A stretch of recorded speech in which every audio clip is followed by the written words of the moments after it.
So we continue on praying in the supernatural, understanding the sovereignty of God, that He works through a person. Now, and when He does that, He can do more than we ask or think when He adds His super to our natural. Well, we've been looking at the main emotional root spirits: fear, heaviness, and jealousy. Particularly, we're going to spend a lot of time on fear. But, when we're talking about emotions affecting diseases, fear is the number one. Well, as we said, don't pray for the fruit. There are roots underneath, and if we don't do that, things are going to come back. Like when I pray for anger, or I don't pray for anger anymore, it comes back because you haven't dealt with rejection or the other things. The same with these things. We need to deal with the underlying causes. So last week we looked at peanut allergy, and we put that down to projected fear, where the child is not fear of not being safe.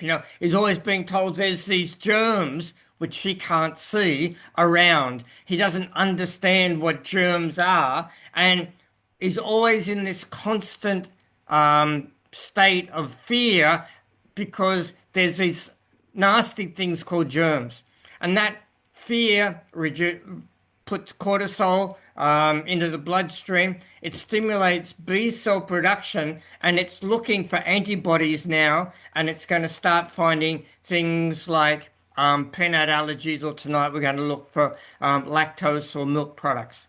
So these excess B cells now react with the peanuts. Well, we just listed some fears from last week. This fear of not being safe is a major one.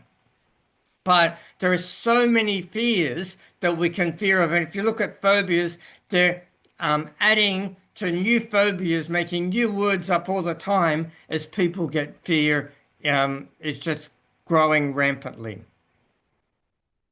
Well, this is a slide that I got from Paul with Dr. Phil, and he was describing what we're talking about, flight or fight, last week. And I wanted to go into that, and I thought this is a great slide.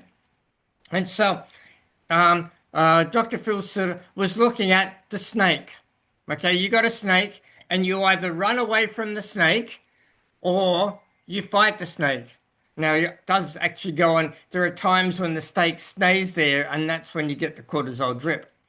Well, some of the things that are evident, how do some people react with flight? Constant avoidance, avoiding issues, panic attacks, hypervigilance, urge to escape, feeling trapped, addictive behaviors. Now, I love this one, catastrophizing. Let me explain what that means. Making a catastrophe out of everything, blowing things up. So if you've got a small back pain, you go straight to the worst possible scenario and you say it must be cancer.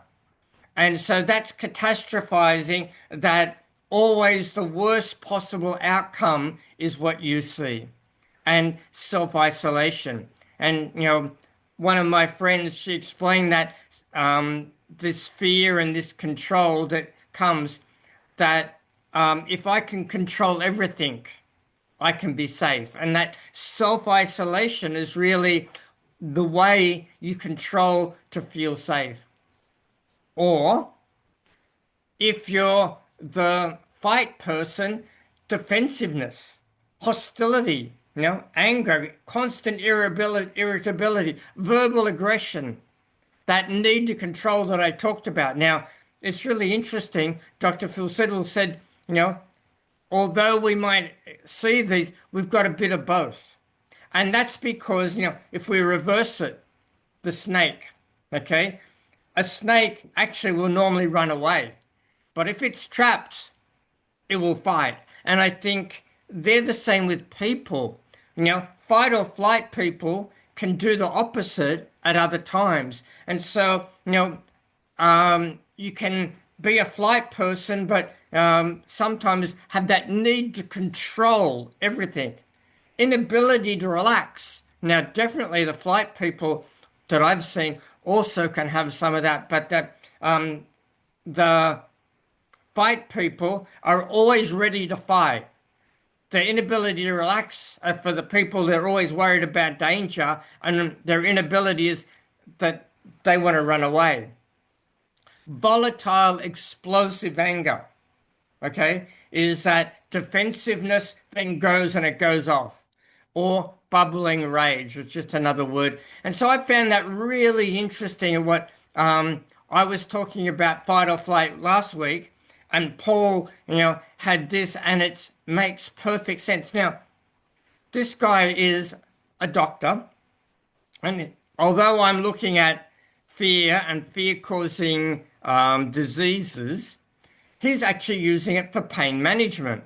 And he's saying the same thing happens in pain management. And if we can control the emotions, we can control the pain management. And if we can control the emotions that go into that, then the pain levels can be so much greater in pain management of particular issues or even just broken bones and things.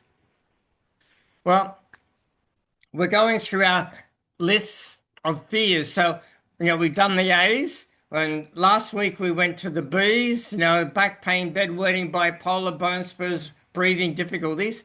Well, I started on some C's. Some cancers, not all cancers, but some cancers have a fear component. Carpal tunnel syndrome, chronic fatigue syndrome, and croup would be some diseases. Now, Henry Wright would say that with the word syndrome, English spells it wrong.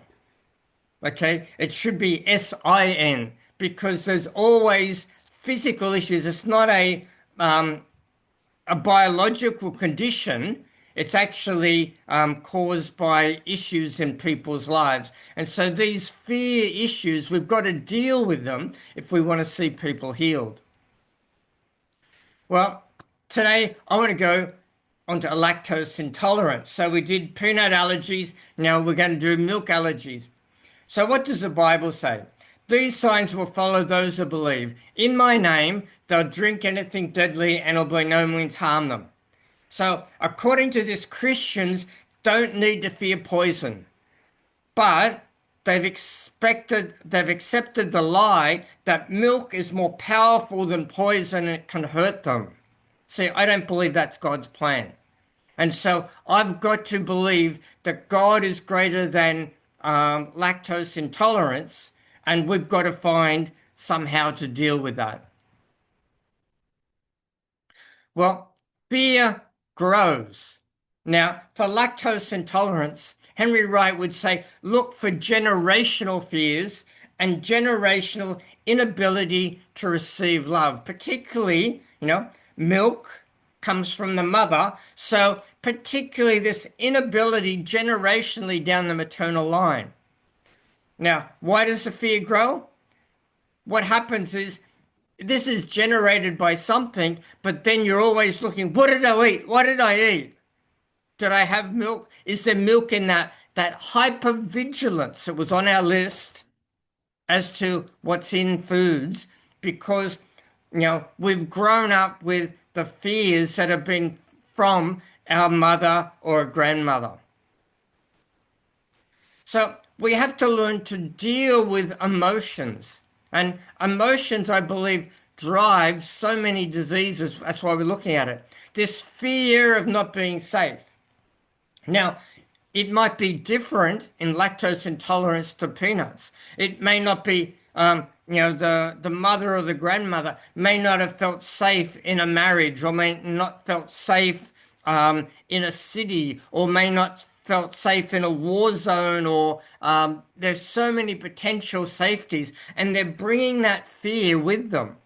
So what people do is they have walls of self-protection, and we've got to enable them to bring those walls of self-protection down, because what those walls are doing, they're stopping love getting through.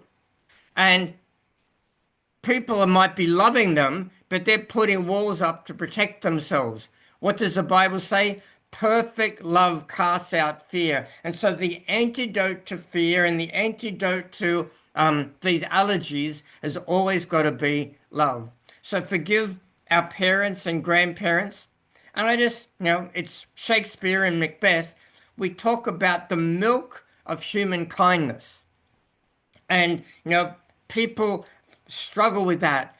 But when we're praying, we need to be kind and gentle to these people. They are feeling unsafe. And the first thing we need to do is make them feel safe. And everything we do must be kindness and gentleness.